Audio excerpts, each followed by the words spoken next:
Welcome to the Raging Heart On podcast. This is not your grandmother's Bible study. We are here to get raw and real and talk about our fucking feelings. So thank you all for joining me. Today I'm really excited. Our guest is coming all the way from the UK. James Wallis, the host of Extraordinary Podcast, has agreed to be here today. Thank you so much, James. Welcome. I want to thank you for agreeing. Thank you so much for having me. Yeah, this is awesome. You agreed to have this face-to-face with some stranger off the internet. That's really creepy. So, yeah, I'm glad you did it. That's how magic happens. That's all. Right. That is the power of social media. Exactly. So, I want to thank you for being here. And then tell us a little bit about Extraordinary. Tell us a little bit about James. Cool, yeah, no worries. So I'm James, as you said. I'm from the UK. I am 33, although sometimes I feel like I am much older than I am. I feel like an old man sometimes. But yeah, I mean, I started a podcast in lockdown. It was one of those things where you're, locked up in my apartment, and I was looking out the window and I was like, you know what, I really need some conversations. I had done quite a bit of work on myself over the period of, I guess, the 12 months leading up to kind of the official lockdown. So I had already read things like The Velvet Rage, and I was very, very curious and very interested in other people's experiences of living with or being gay or homosexual or bi-curious or all of that fun stuff. So it kind of originated. The idea was that I wanted to speak to ordinary people who had gone on to do and see extraordinary things. So entrepreneurs, business owners, people who had overcome adversity. So they might have lost a parent or lost a sibling or battled severely with mental health or addiction. And then I started speaking to people about their coming out stories, and those episodes seemed to do very, very well. So I kind of found myself a little bit of a niche talking to LGBT people, and then of course I started making TikToks, and I just found myself becoming a bit of a voice. I don't see myself as like an ambassador or an activist or anything like that, but what I realized quite early on was that very few people in the LGBT community actually knew anything about psychology or gay shame, and actually it's a whole thing. It's a whole thing. And it's only, you and I kind of have the same content niche. So it's only when I started talking about it and I'm like, oh my God, this content is going viral. People want to hear more. And then I started talking a lot about gay shame, coming out, and all the fun stuff that comes with it. And it's been that way ever since. So, I mean, you are asking others about their coming out. Tell me a little bit about your coming out story. Like, where did you grow up? What's it like to be gay in the town that you were raised in? And what was the coming out experience like for you? Yeah, so not great, I think, is the best way to describe it. I come from northwest London, so I'm in suburbia. I am only sort of half an hour, 45 minutes away from central London. So I'm very, very close to, so I'm only about 45 minutes away from central London. So I've always kind of been a city kid, but I live in suburbia, and I'm also Jewish. So I come from a very close-knit community. I'm sure anyone listening will be familiar with kind of cultural communities and what have you. So I kind of always knew, I was one of those kids that I kind of always knew, but never really wanted to accept it. So I had lots of girlfriends, I had loads of guy friends, I had loads of girlfriends, and generally speaking had a very, very privileged and very happy childhood. And then for years, I'd say probably from the age of 14, I knew that one day I was going to have to do this thing of coming out. And every year that went by, I was like, this is the year, this is the year, this is the year. On New Year's Eve, I would go to sleep and be like, oh, maybe, in the next year, I'll tell my parents, or I'll start sort of opening up to my friends, etc. And then it wasn't until I kind of did the cowardly thing, and I waited till the day my parents dropped me off at university, which was 4.5 hours away up north, in Leeds. They dropped me off, and I messaged them. I text messaged them, and I said, sorry to You tell told you, your parents I'm through text gay. message. Yep.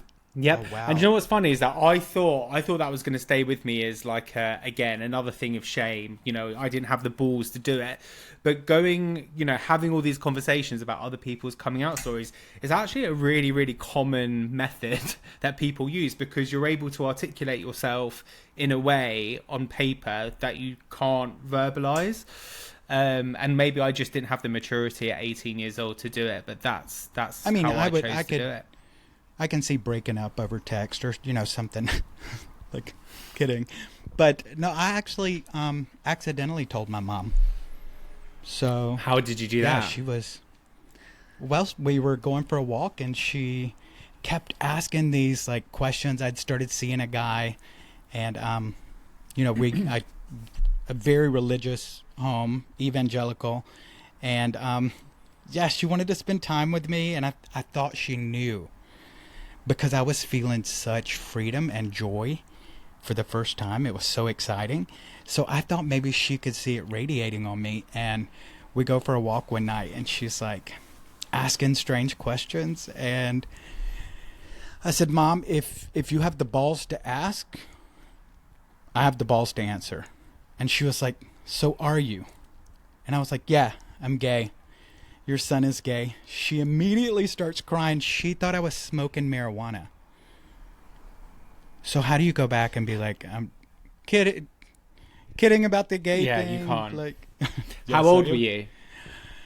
I think I was like 17, 18 years old. Oh, wow. But I had That's gone amazing. to seminary, so it was, yeah. So it was pretty shocking to her, and yeah, it was not great after that. So, But that's the whole thing, isn't it? Because we kind of grew up in a time, I'm not sure how old you are, but you don't have to be very old to have grown up in a time where, don't ask, don't tell. And, in the UK, we have this law called Section 28, where it was basically illegal to be gay anyway. And I always talk about my parents being the product of that generation. So they didn't have kids ever expecting to have a gay child. And it was always... you don't think positioned, or do you know what? One of the biggest things for me was that they were genuinely shocked. Like there was a lot of tears, there's a lot of backlash for many months after, and lots of stigma for years. We didn't talk about it because they were, my mum always referred to it as a bombshell. So Really? yeah, they didn't know, or maybe they just weren't, but maybe they weren't exposed to LGBT people in mainstream media or in their social groups, because it literally was not talked about. There was so much stigma around gay people. Yeah, I guess I can remember the look on their face when I would walk across the room too effeminately, or I would say the wrong thing, and I would see the shame that they felt for me that would wash over their face. And but it took my mom years to admit that she knew. And Yeah. she finally was like, yeah, I knew. But I think my parents were scared to say they knew, because then they were just adding, or they felt like they were adding to the bullying that I was already putting up with at school and with my peers. And so I think it was hard for them to come to terms with. I feel like they knew it, but I don't know. I can see a kid out in public and be like, yeah, she's one.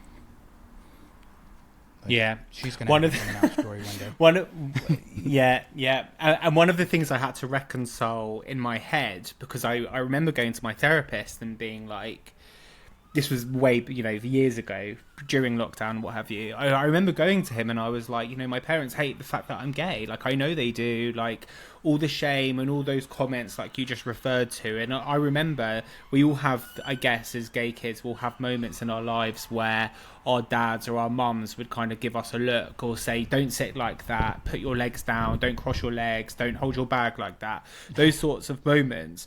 And what I had to do was reconcile the idea that actually that was coming from a place of love. It wasn't that they were shaming us because it came from a place of malice, but it was actually they wanted to protect us from getting hurt by society subconsciously, because absolutely. they knew that that wasn't safe for us to be like that.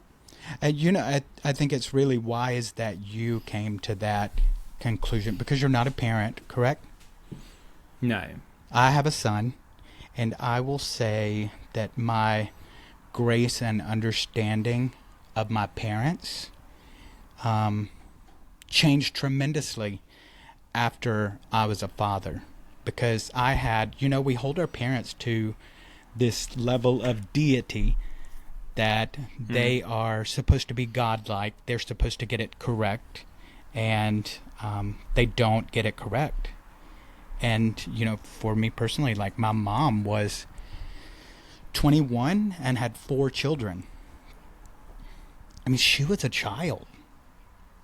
And I was holding her to these standards of a god. But when I became a dad at 24, and I was a mess. I mean, imagine a wounded gay boy becoming a father. I felt like... That's amazing so that you did that at 24. And so I inadequate. And you're doing your best. And I think it opened my eyes to forgiving my parents, but also realizing they didn't need forgiveness. They just needed grace to be fucking human. No one got given the rule book. No. So, yeah, I love your content. I found you on TikTok, reached out, and I was like, this is sort of where I'm, like, what I'm aiming for. Like, he gets it. He's another queer in the community that gets... Is it okay to say queer? And yeah. Okay, it's an okay word. Yeah. I mean, no, I'm not one of them. Okay, well, I mean, like, here, offense. That is a celebrated word now, that kind of encompasses the whole community. But yeah, I love what you're doing. I love the Velvet Rage was life-changing for me. I've done therapy for years, and somehow stumbled upon that book just reading over the past year, going through some things. I found that book, and it was... wow, like...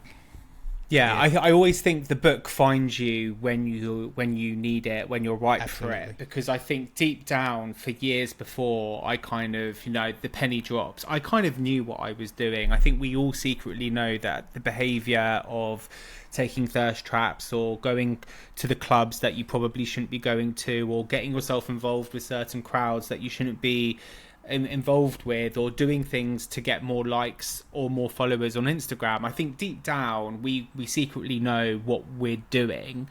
But I guess what I think a lot of people in the gay community, and this doesn't come from a place of me patronizing anyone, but I think what people fail to understand is the deeper reason behind it, and it all sits with your wounded child and that shame. Yeah. And then it's that whole kind of concept of overcompensating and seeking validation. I think people like to say, oh no, but I genuinely love clubbing, I love the gym, and I love this, which is, I love that for them as well. But, is that truly making them, is that joy? Is that their higher purpose in life? And I think that's worth discussing. For me, and I guess, you're a little younger than me. I'm gonna be 44, 45 this year. That'll happen. You'll forget your age.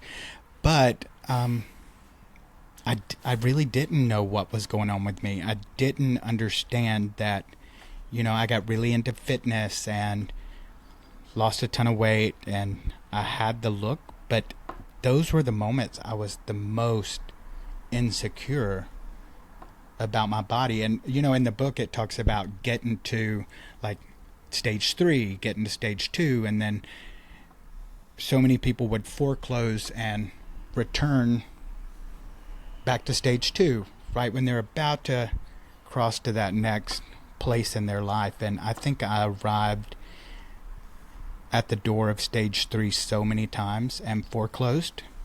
You know, I knew I was seeking something. Yeah, And you find yourself going back and forwards, and it's not a linear journey. I think, you know, for those who are questioning or asking like, what the hell stage 1, 2, and 3?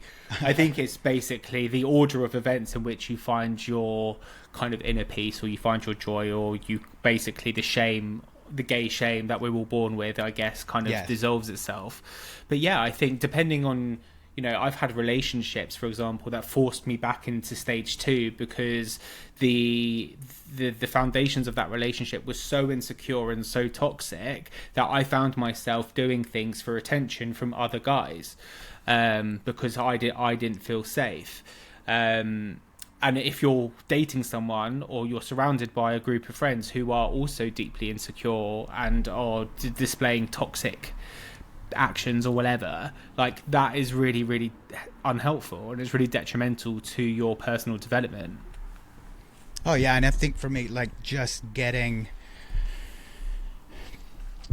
through the book and realizing where I was at and what this uncomfortable feeling was inside me, this, you know, I say the universe will make you as uncomfortable as it needs to make you in order to create a doorway for change. And I was just not happy. And last year I was at the beach, and we're sitting at the beach. I look at my husband and best friend and her wife, and I just lost a friend, but I looked around and I remember, and I told them out loud, I was like, I should be happy. Like, this is the dream. Like, I've had the success. I have the relationship. We're at the beach. We're looking at the ocean. Why can't I feel this? And, it was just sort of the universe pushing me to find joy without validation. And I have to question myself with this. I don't know if you struggle with doing the podcast. Like, I have to constantly ask myself, like, what's the driving force? What's pushing you to do this? Is it the validation? And it's a trap. The internet. It TikTok. is Yeah. All of the above. I've had this conversation so many times in therapy, because I'm almost going to my therapist saying, I'm doing really well on TikTok. My podcast is flying. I'm just nervous that I'm doing it for the wrong reasons. Like, and my friends have asked me quite, you know, bluntly, and they've said, are you doing it for attention? Are you just attention seeking? Like, why? Like, why are you doing this? What's the objective? What's the end goal? Are you trying to be famous? Are you trying to become an influencer? And it's genuinely none of the above. And it's taken me a long time, like 2-3 years, for me to kind of, again, reconcile this idea of like what I'm doing, and it's actually part of the journey of self-discovery, because what happens is, and Alan Downs in Velvet Rage discusses this, it's like once you've got to stage 3 and you have found inner peace and inner joy, what you then go on to do is start to help others and start to educate. And I genuinely feel like I'm brinking on that area of my life where, okay, I am so mind blown by what I've learned and what I've discovered about myself and the community through therapy, through my podcast, through making TikToks and engaging with the community, that I find, yes, there is something quite self-indulgent, and I do get something out of it, the conversation, because I get to talk about all the things I like to talk about. But I genuinely, you know, we wouldn't be having this conversation if my content hadn't touched you and resonated. And then we create this podcast, and then I don't know how many people will be listening to this, but the idea is that they millions. Yeah, obviously you're going to be number one, Joe Rogan, and then you. You know, but that will help so many people. My goal is that this reaches the ears that it should, that this does what the universe has for it to do. When I started posting on TikTok and really started posting some pretty vulnerable videos, my goal was vulnerability. I spent my whole life, everything that the world saw as a success was for them. It didn't feel like a success. I would reach a finish line and I would go, this is not what this is supposed to feel like. Yeah. You know, in the hair industry, I went as far as I wanted to go. I reached it and it didn't feel right. It was because it was never for me. It was to fit in, and it was for the world to accept me and to give me validation, say I'm valuable. And that drug of validation, man, like the high gets shorter and shorter. But with this, it's really been cool. You know, I've told stories about wanting to throw a fucking ball, like, because I didn't do it as a kid. And it's like, you know, I similar to you, or to that kind of story, is like a lot of gay people I know don't really like having birthday parties because there's so much trauma from when they were kids about being exposed and, you know, not allowing themselves to have fun because they feel not worthy of it. So it's really sad.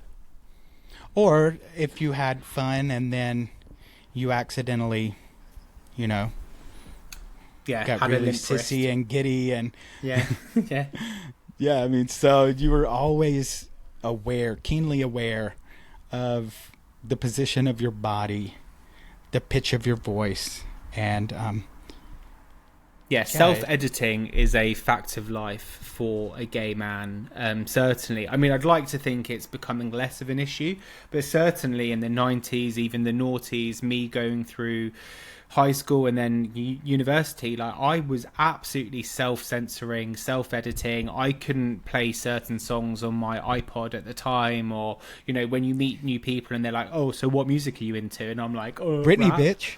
I hate it. Yeah, but really, I was listening to like Broadway show tunes, and you were real gay. We do that. Yeah, proper gay. I love the stage.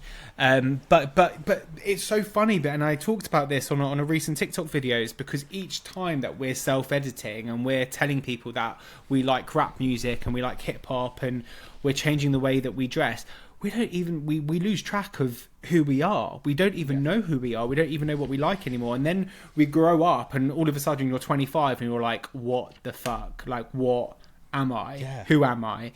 And that's kind of where I ended up. And back to the point around why we create content, and I'm sure you're the same. I wanted to create a podcast because I wanted to be the person I needed when I was 16. So if there is a 16-year-old who's battling with sexuality, and there's, you know, two gay guys, one in their 30s, one in their 40s, talking about how, you know, how much validation they don't need or how much self-acceptance they've got, then that can only be a good thing.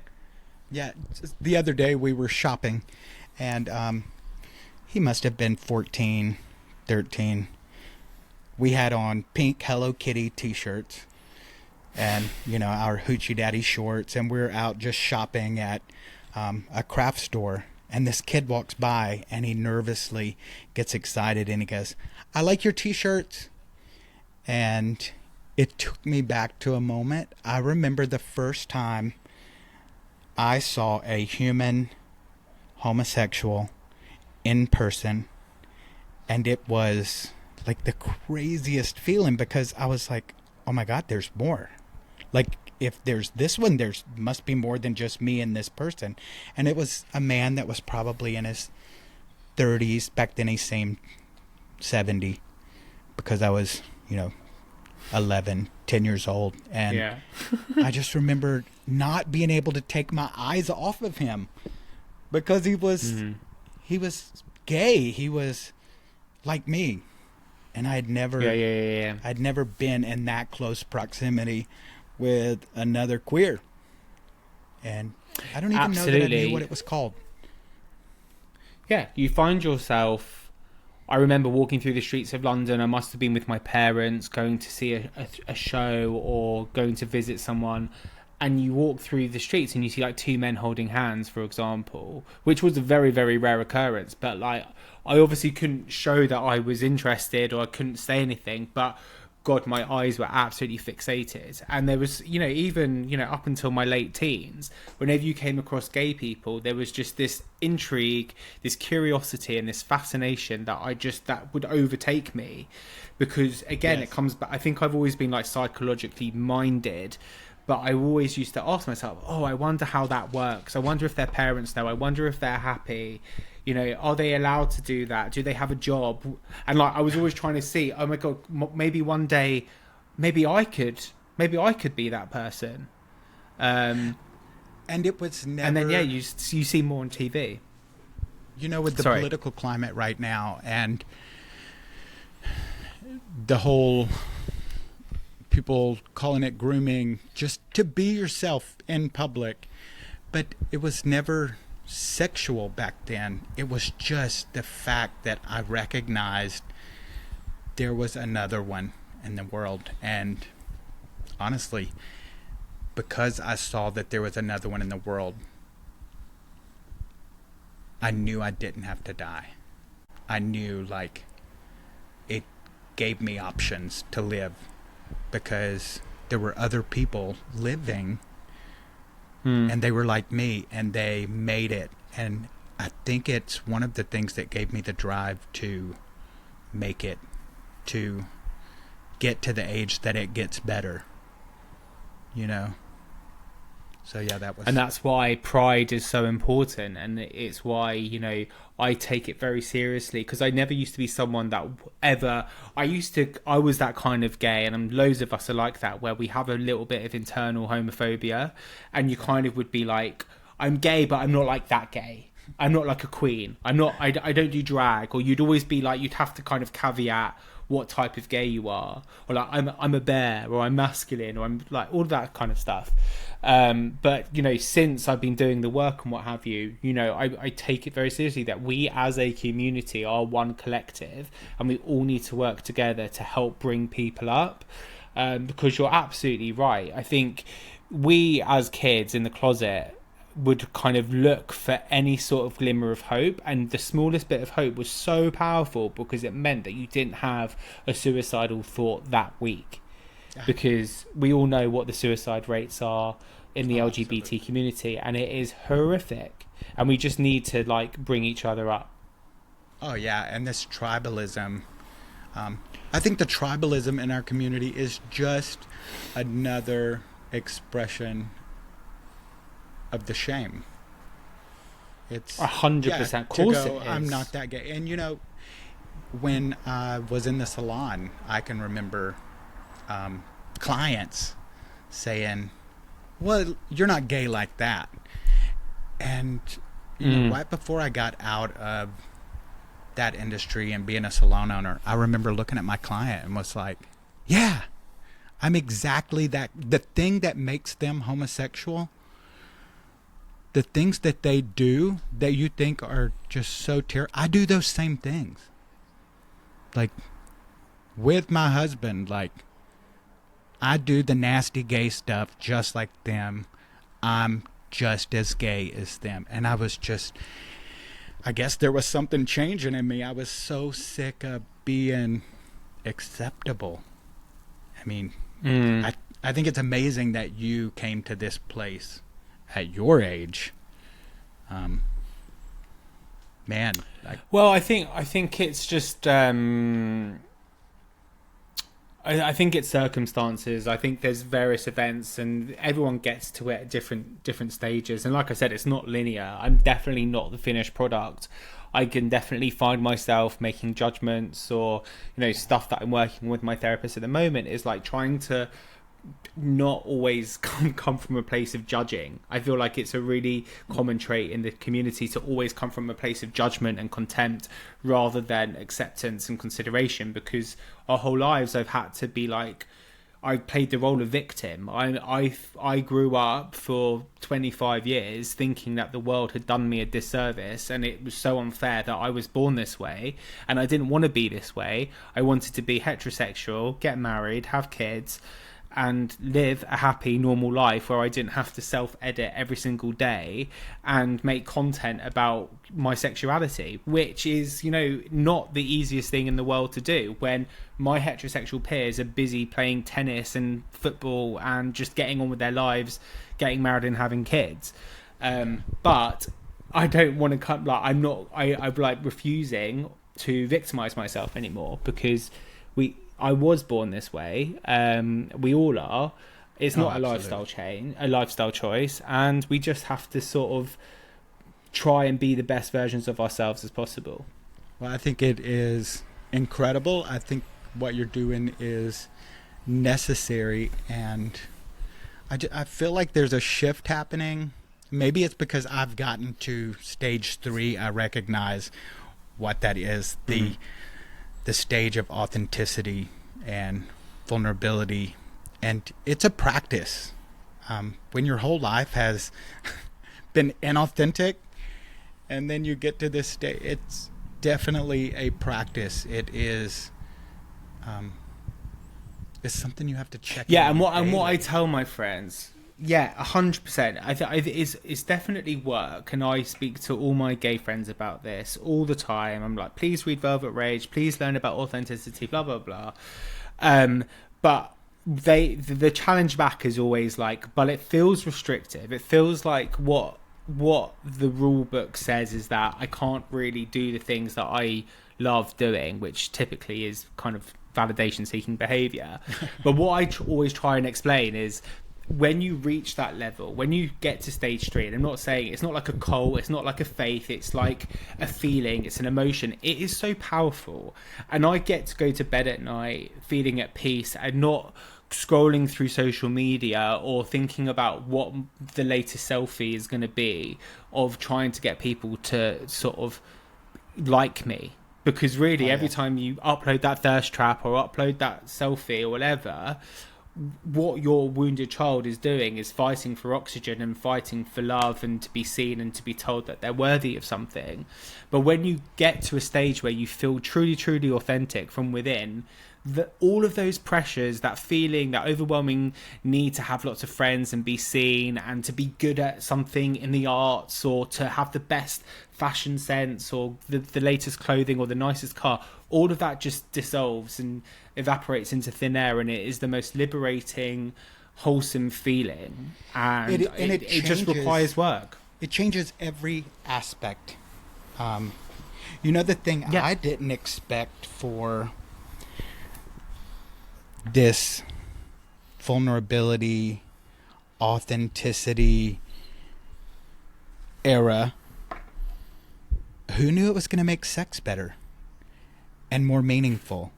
And it changes every aspect of your life. But yeah, I mean, I have found that it has, just allowing myself to be vulnerable with my husband. We've been together for 9 years. This Amazing. Shift literally started happening at the end of last year. Yeah, it absolutely changes the communication with your, not just your relationships, but your friendships as well. You know, if something's not working for you, rather than, because what I used to do, for example, is lash out. I'll be like, fuck you, you don't get to say that to me, like, blah, blah, blah. Whereas now, I'm just like a bit more chill. Like, I'm like, that's cool. Like, I actually disagree with you because of X, Y, and Z and whatever. And same with, you know, my partner now. Like, we communicate like adults because we're both kind of, you know, in the book, in the Velvet Rage, they talk about the disadvantages or the issues with having two people who haven't reached their authentic stages. Yeah. And it's really toxic. It can be really fiery. And Lord knows I've had so many fucking relationships where kind of I've been in stage 1 and they've been in stage 3, or we've both been in stage 2, and it's like horrific. But when you're an adult and you get to communicate with your partner as an adult and be vulnerable and say like, you've really upset me, or you blah blah blah, it's amazing. It's amazing. Yeah, and you know, when you first get to this place, you get so excited. Like you said, you want everybody to read the book. You want Yeah. you want to share it with everybody. Not everybody is receptive, and the longer I'm in this process, I'm showing so much more grace to the people who aren't to that stage, and I'm not really judging them so harshly anymore, and I'm able to allow my partner to work on his trauma, to work on his shame at his pace and not at mine. I am, you know, I'm one of those people that if I get excited about something, if I get turned on to something, I want to turn everybody onto it. I would have been an amazing narco drug lord, and because if I like it, like I want everybody involved. If I get on a diet, like I'm giving advice to everybody, but for the first time that need is not there as much, and this podcast is more about listening. I want to hear people's stories. I want to hear what they've learned on this. I know it's cliche, this journey. I'm really interested in the soul of people, and I'm really interested in the soul of our community. Yeah, and there's 1,000,001 different journeys, and everyone is going at their own sort of pace. They've got their own life experiences that will shape their future, and people get to different stages at different lives. And Lord knows, like I said, I am definitely not the finished products, and I still sit here sometimes and I look at other people and I think, oh, I wish I had that. They seem happier than me. I start, you know, when you see other gay couples on the street and they've got kids and they've got houses and dogs and like they've got their shit together, I'm like, should I be at that stage? Like, why aren't I there? Like, what do I need to do? And it is, you know, it's you know, human Trust me, nature. those to people do with the compassion. house and the child, like, may not actually be to the place you're at yet. Because, you know, my son is going to be 19. I have an adult child that I still cook wild. breakfast for every day. And I walked by him the other day and I was like, whose baby are you? And he's a grown man now. He's like, yours, daddy. It's I love that. but yeah, and I'm just now Did you getting decide here. to have kids? Oh, it's a long story. Well, but yeah, I decided that was a big topic for the community. it was it was a really messy decision that turned out to be the most beautiful thing I've ever accomplished in my life. Amazing. Yeah, he changed me.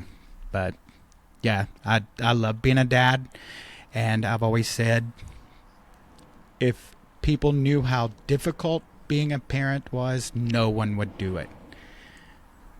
But if people knew what it felt like, everyone would do it.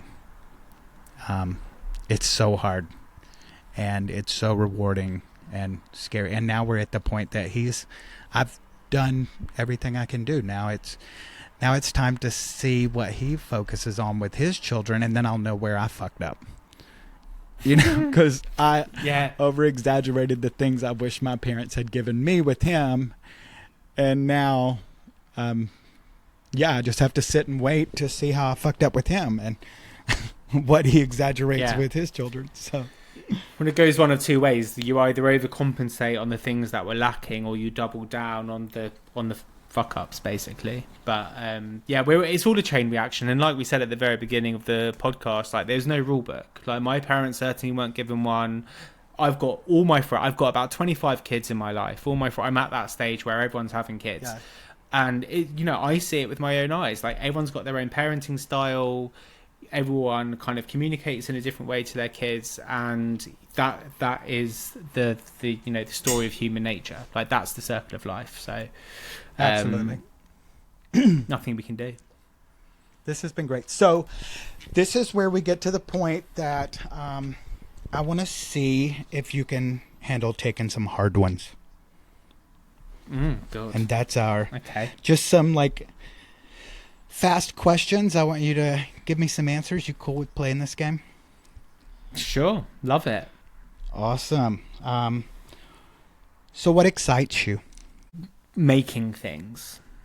Creating things. Craft projects? Like podcasts. No, like I really love learning how to do stuff. Like I self-taught how to make podcasts and make TikToks, and even though it seems very easy, like I'm sure you will appreciate, like it's not fucking easy. I don't find it easy. So what gets me excited is actually creating content and getting it out there.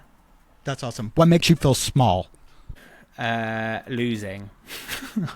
I'm very competitive, and yeah, I don't like rejection like many people, which is also part of the theme of this podcast. But you know, losing out on a job, not getting the promotion you wanted, not losing weight as fast as you wanted, or not lifting as much as you wanted in the gym, like they are kind of everyday battles that I have in my head, and sure everyone else listening does as well. And they make you feel small for a moment, but again, it's about checking in with your wounded child, because it's that smaller version of me that is feeling that shame, and it's not my adult version. So that's when I pick myself up and just get over myself, basically. Oh, yeah. I posted a video the other day about the wounded child because I got my feelings hurt. Someone asked me if my feelings were hurt, and I was not brave enough to say yes. And which triggered me to start binge eating and just freezing. And I had to go back because I've realized like that wounded child is always going to be wounded. Yeah, and the goal is not to literally it. The goal is not to repair that child. It's to let that child trust you. Because, you know, like you can't reparent the wounded child inside you if you're a fucking hot mess. Like, this kid has been like treated by terrible hot mess adults before, so the last thing you can do is repair that child while you're still a fucking hot mess. So you got to do some healing first. That's it. The wounded child is wounded. You can't unwound the child. So that's one of my penny drop moments as well that I got from therapy, is like you can't go back in time and kind of fix the wounded child. It's always going to stay there. It's about learning to live with it and protecting it and nurturing it. And you know, I kind of view it as me being the big brother to him and building a trust with this child within you. So yeah, I think absolutely love that. Beautiful. What would you warn your childhood self about? Fuck boys. I would just like relationships and looking after yourself, because it is brutal out there, and I think particularly in the gay community, like there is a lot of heartbreak, and because we are men, we find it very difficult to be vulnerable. So I think I would have wanted to have thicker skin when I went into my dating era, because none of that really ended very well. Oh yeah, this is all great. I'm so glad we did this today. Me too. I'm so glad we got to have this conversation, and I hope we can do it again. I like your point of view, and I love that you're striving for this. But tell everyone listening, if someone's listening, they want to listen to your podcast, where do they find that?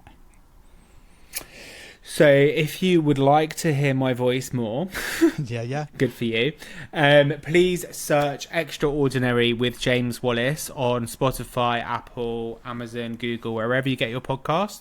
You can also find me on Instagram, and you can find me on TikTok as well. YouTube also. I watch you while I'm on the YouTube as well. Yeah, the treadmill. Like, I see you on YouTube. So yeah, I really want to thank you. This has been really cool to have this conversation and connect, and hopefully this is going to be a lasting thing that we can have these conversations, and you know, I can see part 2, part 3. Yeah, me too. I love these conversations, and I love kind of what you stand for as well, and I'm wishing you every luck in the world for this, and I will kind of be your biggest cheerleader. So hope lots of people listening kind of subscribe, like, and share with friends and family, because more of these conversations need to be had. Absolutely. Thank you. Thank you so much. It was really nice talking to you, and I can't wait to have these conversations more with you. Thank you, James. Amazing. Thanks, Brian. Bye. Bye-bye. Amazing.